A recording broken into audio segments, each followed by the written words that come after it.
Olá, tudo bem? Você está no canal EBD Já, eu sou o Renato e hoje nós vamos para a lição de número 8 da revista CPAD Adultos, onde o tema principal da revista é a supremacia das Escrituras. Hoje nós vamos estudar a lição de número 8, tá? Que diz: a lei e os evangelhos revelam Jesus. Então nós vamos agora começar a estudar alguns pontos específicos da Bíblia e analisar como esses pontos aí nos apontam para a pessoa do Senhor Jesus. Com certeza também vai ser uma aula muito proveitosa para nós como servos de Deus. Então não esqueça o seu like para estar nos ajudando, se inscreva no canal se não for inscrito, compartilhe com seus amigos e sempre lembre do sininho lá também, né? Para você ficar por dentro de tudo que a gente está postando aí. A lei e os evangelhos revelam Jesus. Então, os objetivos gerais aí da lição vai ser, primeiro, apontar que a lei era transitória e esboçava o plano de redenção em Cristo. Depois, nós vamos afirmar que os evangelhos são boas novas do reino de Deus e da salvação em Cristo. E, por último, ressaltar que a lei não salva, mas a obediência ao evangelho transforma as vidas. Tá bom? E o objetivo geral, que é a nossa palavra-chave, vai ser revelar. Tá? Essa é a palavra-chave do tema da lição de hoje. Então, primeira parte aí, o Pentateuco, a lei de Deus. Ponto 1, os 5 livros da lei. Os 5 livros da lei aqui são o Pentateuco, né? É os 5 primeiros livros da Bíblia. Foram escritos por Moisés. Algumas pessoas quiseram contestar isso, mas o próprio Senhor Jesus, ele atesta esses livros como escritos por Moisés, tá bom? É os 5 primeiros livros da Bíblia, onde contém ali as leis que Deus vai trazer para o povo, através de Moisés, enquanto o povo estava ali no deserto do Sinai. Então, esses livros é chamado de Pentateuco, que é uma palavra grega, que significa 5. Penta significa 5 e teucos é prateleiras ou volumes, né? Então, é como se tivesse 5 volumes, tá? Ou em 5 prateleiras, um livro em cada prateleira, tá? 5 volumes, Pentateuco. E no judaísmo, esses 5 livros também são chamados de Torá. Torá significa lei, tá bom? Mas daqui a pouco a gente vai ver alguma coisa sobre a lei aí. Parte 2, a grandeza da lei. A lei, ou as orientações passadas por Deus através de Moisés, elas se dividem em 3 aspectos, como coloca aqui o nosso comentarista, né? Primeiro são as leis de aspecto morais, cerimoniais e civis. Seriam leis que mostravam como o homem deveria lidar com Deus, com o próximo e com ele mesmo, tá? Essas leis estão contidas ali nos 5 primeiros livros da Bíblia e elas eram um manual para o povo poder se achegar a Deus. O que acontece de interessante nessas leis é que, na verdade, elas foram mal interpretadas, inclusive pelo próprio povo judeu. Porque muitas pessoas veem a palavra lei como ordem, tá? Como uma penalidade. E, na verdade, Torá, ou lei ali nesse sentido, o que mais traduziria essa palavra seria instrução. Tá? As leis estavam ali para instruir o povo. As leis foram dadas por Deus para conduzir o povo até a presença dele. Não era para trazer um sistema legal cheio de regras para que o povo pudesse seguir e o coração estivesse afastado de Deus. Mas, na verdade, eram leis que Deus deu para conduzir o povo a entender a sua essência e aproximar aquele povo dele, tá? Então, lei é instrução. Torá significa instrução. Parte 3, a lei e a fé cristã. A palavra nos ensina que a lei era transitória, né? Porque a gente teve um período chamado de período do Pai, onde a lei ela era mais rígida, né? A pessoa tinha que viver a lei ao pé da letra. No período de Jesus, como o irmão coloca aqui, olha, ela foi dada para revelar o pecado e demonstrar a necessidade da graça. E assim ela serviu de aio para nos conduzir à redenção em Cristo. Ou seja,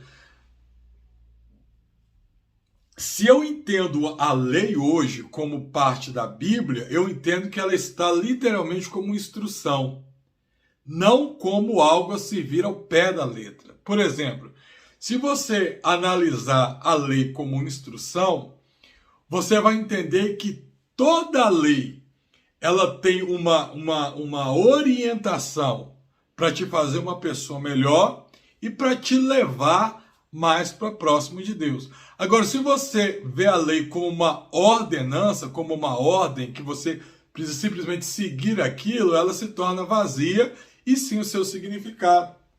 Quando você vê a lei como uma instrução, você enxerga dentro da lei a pessoa do Senhor Jesus. Quando você vê a lei simplesmente como uma ordem a ser seguida, você não consegue enxergar a Deus ali, a Jesus presente ali, tá?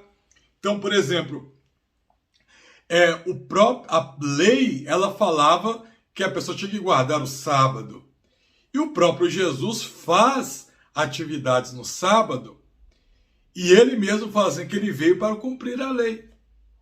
Então, quer dizer, ele não estava descumprindo a lei, mas ele estava mostrando para as pessoas como se cumpriria a lei. Tá? Um exemplo hoje que nós temos da lei, do Antigo Testamento, que reflete bem isso, é um exemplo que eu vi um professor trazendo uma vez que eu achei muito interessante. E ele dizia assim, olha, digamos que você está numa casa e entra alguém na sua casa, um ladrão, e aí você mata esse ladrão. Então, como você matou esse ladrão por legítima defesa, mesmo assim a lei no nosso país ela orienta o seguinte, que se você matou, você tem que sair daquele lugar para poder não ser pego em flagrante, né? E depois que você sair, você vai contactar o seu advogado, tá? Que vai entrar com algumas coisas lá diante da lei para provar para o juiz que você matou aquela pessoa por legítima defesa, certo? Mas aí você imagina a cabeça da pessoa no momento que faz isso. A pessoa foi e matou o bandido e saiu desesperada, correndo na correria. Ela pode pensar várias coisas, como por exemplo, o que eu vou fazer agora? Meu Deus, eu esqueci a chave a minha carteira, né, próximo ao corpo. As pessoas vão encontrar minha carteira e vão me ligar a pessoa. Ou meu celular ficou do lado lá. E agora, como que eu vou ligar para o meu advogado, deixando meu celular lá, e se eu voltar e a polícia chegar? Então, várias coisas elas vão passar na sua cabeça. Agora, digamos que você está na sua casa, nessa mesma casa, está limpando uma arma, né? Enquanto você está limpando a arma antiga da sua família ali, nesse momento você dispara ela acidentalmente e mata sua filhinha de 3 anos de idade. Pela lei, você também deve ausentar do lugar, tá? Sair fora dali, chamar o advogado para fugir do flagrante e chama o advogado vai entrar com todos os recursos ali para poder provar que foi um acidente que aconteceu. O problema é que no primeiro caso, você vai ter mais facilidade de fugir, porque você não conhece a pessoa. Aquela pessoa entrou para te fazer o mal. E as preocupações que vão vir vão ser relacionadas à sua vida. O que eles vão achar de mim se alguém encontrar minha carteira? Agora, quando você, no segundo caso, você matou um inocente. Você matou aquele que você feriu uma pessoa que você ama. Então, mesmo você sabendo que você deveria fugir do flagrante, você não vai conseguir fugir. E não vai passar na sua cabeça nenhuma dúvida, nenhum pensamento tipo, eu esqueci minha carteira, eu tenho que ligar para o meu advogado. Sabe o que vai vir na sua cabeça? Eu matei a quem eu amo, eu feri uma pessoa que eu amo. Ou por que não foi eu no lugar dela? Então as leis hoje, para nós, elas funcionam dessa forma, tá? Elas funcionam dessa forma. Se você serve a Deus, se você conhece a Deus, você procura seguir as orientações da lei. Você procura seguir o que está no Velho Testamento como orientação para uma vida, no sentido que se você não cumpre aquelas orientações, você vai sentir como no segundo caso. Agora, porque você conhece a Deus, você ama a Deus, e se você quebra aquelas regras, por exemplo, não matarás, não adulterarás, não cometerá falso testemunho, aquilo vai doer em você, porque você quebrou aquele mandamento. Você traiu a confiança do seu Deus, aquele que você conhece, que você sabe o quão importante ele é para a sua vida, tá? E exatamente nesse momento que isso nos leva para perto de Deus, porque nós somos falhos, nós somos pecadores. Eu sei que as regras de fé e moral que existem nas leis é para nos apresentar diante de Deus. E no momento que você age contra isso, você se arrepende, você se humilha, você quer pedir perdão para Deus. E quanto mais você faz isso, mais intimidade você consegue com Deus, tá bom? O segundo ponto, então, nós vamos falar sobre os evangelhos, a mensagem de Cristo. Evangelho significa boas novas, né? Boas novas. A rigor, a primeira pessoa que vai ouvir o evangelho é Abraão, tá? Abraão é o primeiro que é anunciado o evangelho. Mas hoje, quando nós falamos de evangelho, nós estamos resumindo a quê? Aos 4 primeiros livros do Novo Testamento. São os livros biográficos. O que é livro biográfico? É o livro que conta a biografia de Jesus, tá? São livros biográficos. Os seus autores, os seus escritores são chamados de evangelistas, porque escreveram o evangelho, as boas novas de Jesus. Desses evangelhos, 3 são sinótipos, ou seja, eles contêm informações em comum, são parecidos na sua essência. E o 4º evangelho, que é o evangelho de João, ele já retrata mais a Jesus como filho de Deus, tá? Mas a mensagem dos 3 é uma só, é anunciar as boas novas do evangelho para a nossa vida. E é interessante porque, enquanto na lei você vê Jesus de forma oculta em toda a lei, que é preciso você entender a lei como uma instrução para você enxergar Jesus, já no Novo Testamento, já nos Evangelhos, Jesus ele já aparece de forma explícita, né? Então, por exemplo, nós está tendo o nosso curso de bibliologia, né? Toda sexta-feira aqui no canal. E se você analisar lá, quase todo episódio que aparece no Gênesis, por exemplo, você vê a figura de Jesus.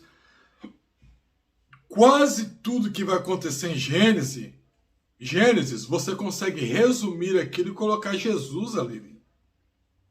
Desde a primeira palavra, tá? Até as coisas mais concretas em Gênesis, você consegue enxergar Jesus ali. Mas ele está de uma forma mais oculta, tá? Você precisa ver a Bíblia como uma instrução, ver a Torá, o Pentateuco, como uma instrução. Você precisa começar a estudar essas orientações, essas instruções, para você ver a pessoa de Jesus. Já no Evangelho de Mateus, os Evangelhos, melhor dizendo, Jesus está explícito ali. Você não precisa de nenhum esforço para enxergar Jesus. Você leu, é o Evangelho, é a história, é a biografia de Jesus. Ponto 2. A mensagem do reino de Deus. A mensagem do reino de Deus é exatamente essa. O reino de Deus. É anunciar o reino de Deus ao homem. A chegada do reino de Deus ao homem. Porque quando eu falo do reino de Deus, eu falo de salvação, eu falo da obra redentora, né? E ao mesmo tempo eu falo de um Espírito Santo como consolador, como aquele que cuida da igreja, enquanto o Senhor Jesus não vem nos buscar. Então, quando eu falo de reino de Deus, eu englobo a vida cristã, uma vida onde você tem aqui o cuidado, a proteção, mas você também tem algumas observações a fazer. Algumas coisas que você tem que procurar seguir, que é andar nos caminhos do Senhor. E quando você faz isso, você vive os benefícios do reino aqui, que é a proteção do Espírito Santo, é o consolo do Espírito Santo, é o batismo com o Espírito Santo. Ou seja, você vive aqui o cuidado do Espírito Santo enquanto não é chegado o momento do arrebatamento. E chegado o momento do arrebatamento, nós sairemos daqui e subiremos para a eternidade. Então, o conceito de reino de Deus abrange família, abrange filhos, esposa, trabalho, né? Muitas pessoas confundem quando falam buscar o reino de Deus e sua justiça, eles entendem que buscar o reino de Deus é só ir para a igreja, né?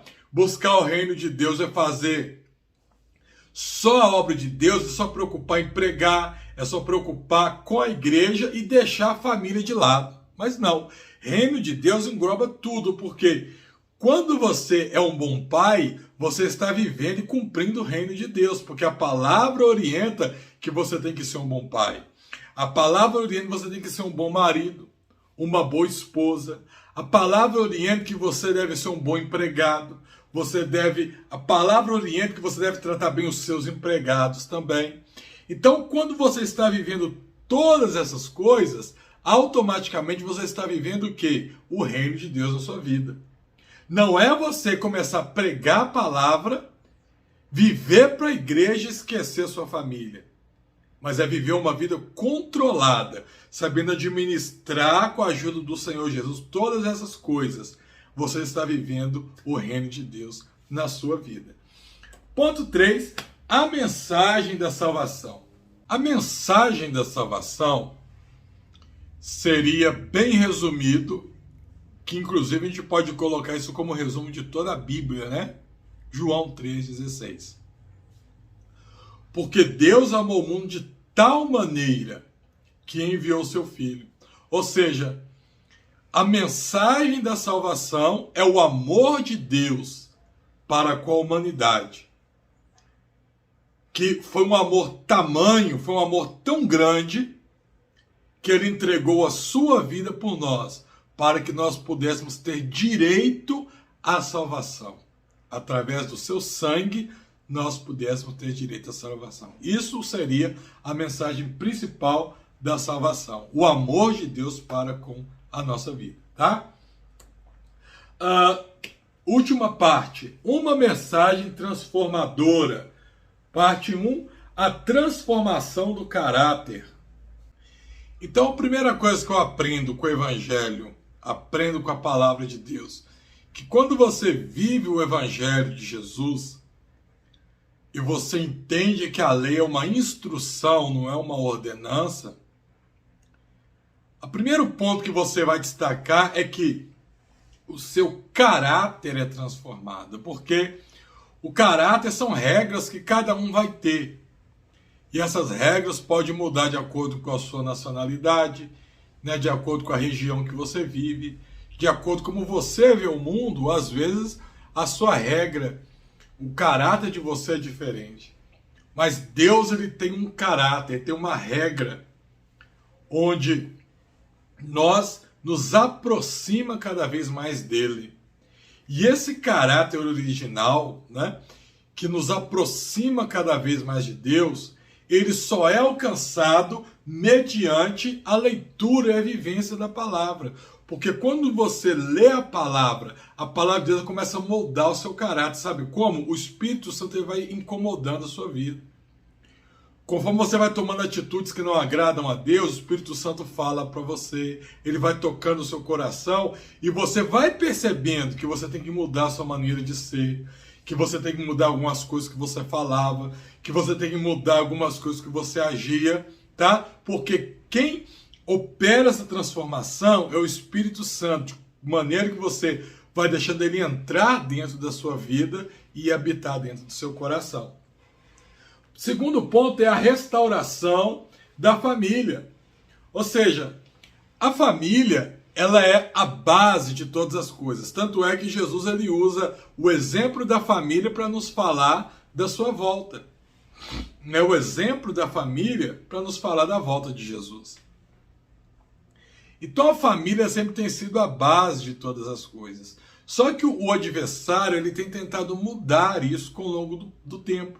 Mostrar que não era bem assim, que não foi bem assim que a gente entendeu, né? Mas conforme você passa a ler a palavra, os evangelhos e a lei do Senhor, tá? Quanto mais você lê e pede a Deus para falar com você, você vai entendendo a natureza da família e o valor da família. E essas coisas transformam o seu coração. Não existe essa pessoa que estuda a palavra, tá? Que pode falar que nunca mudou de uma atitude com a sua família. Que a palavra de Deus, a vida dos evangélicos, nunca levou ela a ter uma atitude melhor com a sua família. Por quê?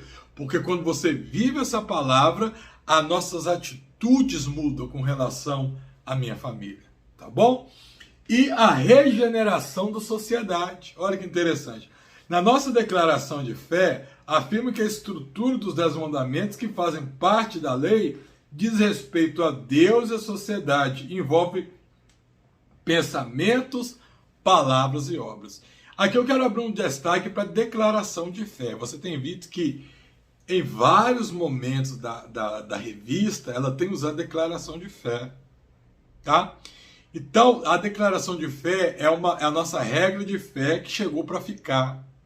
Ela foi lançada em 2017. Então, se você ainda não comprou, você tem que comprar para você começar a estudar as declarações de fé, para você conseguir ter uma base para entregar esse estudo na sua igreja. Porque se você não conhecer a declaração de fé, você vai ficar perdido aqui. Tá bom? E assim a gente terminou a nossa lição. Então, esse foi o resumo da nossa lição, da lição de hoje, a lição de número 8. Espero que você esteja gostando desse conteúdo. Se tiver, não deixe de estar deixando o like e se inscrevendo e compartilhando com seus amigos, tá? Fiquem com Deus e até o nosso próximo encontro.